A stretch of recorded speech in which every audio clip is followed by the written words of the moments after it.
வணக்கம். இந்த வீடியோ இந்த ஆண்டு எம்பிபிஎஸ் பிடிஎஸ் படிப்புகளுக்காக விண்ணப்பிக்க இருக்கக்கூடிய 7.5% கோட்டாவுக்கு தகுதி வாய்ந்த விண்ணப்பதாரர்களுக்கானது.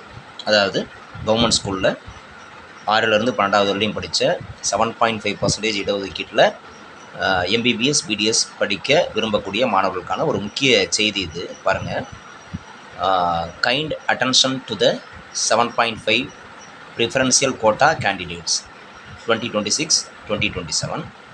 As per the information received from the school education department, the students who have passed class 12th in the academic year 2022 to 2023 or later who apply under 7.5% preferential quota for government school students need not attach bona fide certificate. Their eligibility will be checked with the school education department through MS data.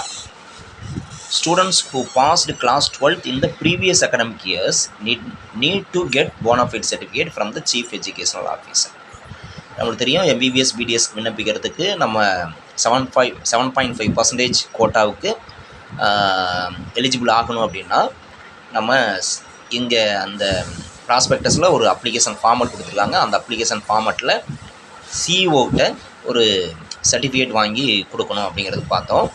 அந்த certificate வந்து bonafide certificate நீங்கள் 2022-23 அந்த வருஷம் அல்லது அதுக்கு பின்னாடி, அதாவது 23, 24, 25, 26 படித்த ஸ்டூடெண்ட்ஸாக இருந்தீங்கன்னா நீங்கள் அந்த சர்டிஃபிகேட் வாங்கி கொடுக்க வேண்டிய அவசியம் கிடையாது. எல்லாமே எம்இஸ்லேருந்து அவங்க எடுத்துக்குவாங்க, எம்இஸ் டேட்டாவிலேருந்து அவங்க எடுத்துக்குவாங்க. அதுக்கு முன்னாடி 2022-23 அகாடமிக் இயருக்கு முன்னாடி படித்தவங்க, அதுக்கு முன்பாக +2 படித்தவங்க தான் இந்த போனஃபைட் சர்டிஃபிகேட்டை வந்து வாங்கி அட்டாச் பண்ணோம் அப்படிங்கிற ஒரு முக்கிய அறிவிப்பை கொடுத்துருக்காங்க. இதை ஃபாலோ பண்ணிங்க. வாழ்த்துக்கள். நன்றி.